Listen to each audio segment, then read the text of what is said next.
Assalamualaikum, Om Swastiastu, Shalom, Namo Buddhaya, salam kebajikan, salam sejahtera bagi kita semua.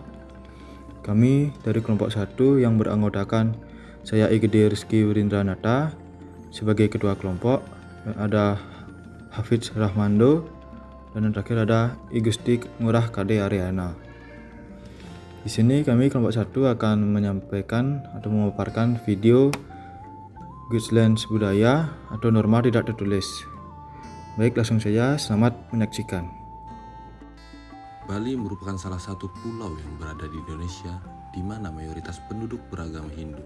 Namun meski demikian, di Bali juga banyak terdapat masyarakat yang non-Hindu dan secara bebas beribadah dengan kepercayaannya masing-masing. Pada kesempatan kali ini, yang kelompok kami akan bahas adalah norma budaya atau norma tidak tertulis dari masyarakat Bali atau baik Hindu maupun non-Hindu. Norma tidak tertulis adalah norma yang terbentuk karena kebiasaan. Norma tidak tertulis ini dilaksanakan atas kesadaran setiap individu untuk mewujudkan ketertiban. Untuk itu, norma tidak tertulis diakui dan disepakati keberadaannya oleh masyarakat secara alami melalui interaksi yang berlangsung lama. Dalam kehidupan masyarakat Bali terdapat banyak norma yang tidak tertulis yang disepakati bersama, antara lain adalah: Yang pertama ada cara. Cara adalah menunjuk pada kebiasaan melakukan sesuatu dalam pergaulan sehari-hari di lingkungan masyarakat. Pelanggaran terhadap norma ini umumnya berupa celaan. Contohnya adalah masyarakat Bali yang beragama Hindu sehari-hari melaksanakan mesodan, yaitu dengan mempersembahkan berupa canang atau sarana persembahyangan yang berisi sesajen, bisa berupa makanan baik minuman seperti permen, kopi, jajanan, buah, dan lain-lain yang bisa dilungsur atau diambil lagi setelah sore hari. Terkait hal tersebut, tidak hanya yang beragama Hindu, tetapi masyarakat Bali yang non-Hindu harus turut menghargai budaya tersebut dengan tidak menginjak ataupun mengambil persembahan sebelum diizinkan oleh pemilik. Yang kedua ada kebiasaan. Kebiasaan adalah perbuatan berulang-ulang dengan bentuk yang sama, dilakukan dengan sadar dan mempunyai tujuan yang jelas. Norma kebiasaan dianggap baik dan benar oleh masyarakat. Pengulangan perbuatan mengindikasikan kebiasaan tersebut diterima oleh banyak orang. Contohnya pada saat berjalan melintasi atau berdiri lebih tinggi daripada seseorang. Masyarakat Bali, baik Hindu maupun non-Hindu, terbiasa mengucapkan permisi dengan kata tabe atau sugre yang artinya sama dengan permisi. Yang ketiga ada tata kelakuan.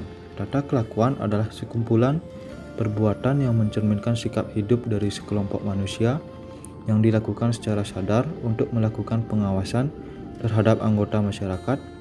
Norma ini memaksa anggota masyarakat untuk menjauhi larangan-larangan yang ada dalam masyarakat dan memiliki sanksi agak berat, yaitu pengucilan dari pergaulan masyarakat.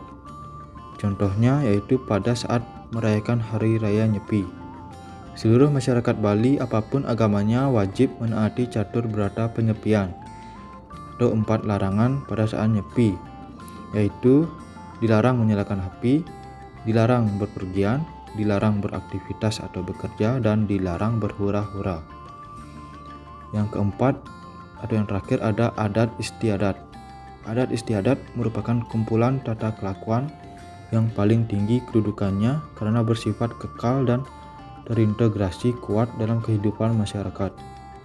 Adat istiadat juga sering disebut norma adat, yang berarti peraturan-peraturan hukum tidak tertulis yang berkembang dan dipertahankan masyarakat secara turun-temurun. Contohnya adalah upacara ngaben. Ini prosesi pembakaran mayat dengan salah satu runtutan acaranya adalah berjalan beriring-iringan dengan peti yang ditopang beramai-ramai menuju setre atau kuburan Bali yang secara sederhananya bertujuan untuk mengembalikan roh leluhur ke tempat asalnya. Yang selanjutnya adalah perkembangan budaya lintas zaman dan generasi. Seiring perkembangan zaman yang semakin modern, tidak sedikit dari budaya tersebut mulai tergerus atau dilanggar karena kurangnya kesadaran masyarakat dan kemudahan teknologi. Contoh yang paling sederhana adalah keberadaan gadget yang sangat berpengaruh pada komunikasi antara masyarakat yang pada generasi sebelumnya Untuk menyampaikan hal yang penting kepada masyarakat harus diadakan sangkep atau dalam kata lain rapat yang menghadirkan masing-masing kepala keluarga dan berkumpul bersama di Bali Tempe atau Banjar, seperti Indonesia itu RT atau komplek. Di mana pada zaman sekarang semua bisa melalui grup chat yang mengakibatkan kurangnya interaksi antar masyarakat dan cenderung saling tidak mengenal secara langsung karena dilakukan dari jarak jauh. Selanjutnya, analisis perkembangan atau keterancaman hilangnya guideline budaya. Dalam mengikuti perkembangan zaman ini, budaya yang dalam setiap halnya mengandung makna mulai kehilangan maknanya itu sendiri. Dalam kata lain, bermaksud untuk memudahkan tetapi malah menghilangkan makna dari upacara itu sendiri. Beberapa budaya yang terancam karena perkembangan zaman ini adalah yang pertama, dikarenakan zaman sudah modern, segala hal yang seharusnya dilakukan di luar rumah, kini bisa dilakukan di rumah. Hal ini mengancam penerapan catur berata penyepian pada saat merayakan Hari Raya Nyepi, di mana pada zaman dahulu masyarakat sangat taat pada aturan tersebut karena untuk beraktivitas seperti bermain bola di jalanan yang kosong, akibat aturan tersebut harus berhadapan dengan pecalang atau petugas yang menjaga terlaksananya catur berata penyepian. Namun pada zaman modern ini, masyarakat dengan mudah bermain melalui gadget yang tetap saja melanggar aturan tersebut. Yang kedua, prosesi ngaben yang dibuat mudah namun menghilangkan makna itu sendiri, yaitu dengan mengganti orang-orang yang menopang peti tersebut dengan kendaraan. Karena dalam prosesinya terdapat mesirigan atau peti yang berputar di tengah persimpangan seperti menari. Makna dari iring-iringan yang menopang peti itu sendiri adalah keluarga yang mengantarkan orang yang sudah meninggal menuju perjalanan terakhirnya. Selain karena pandemi ini, proses tersebut dilakukan karena dianggap mempermudah jalannya upacara. Yang ketiga, tata cara berpakaian ke dalam tempat suci atau sakral.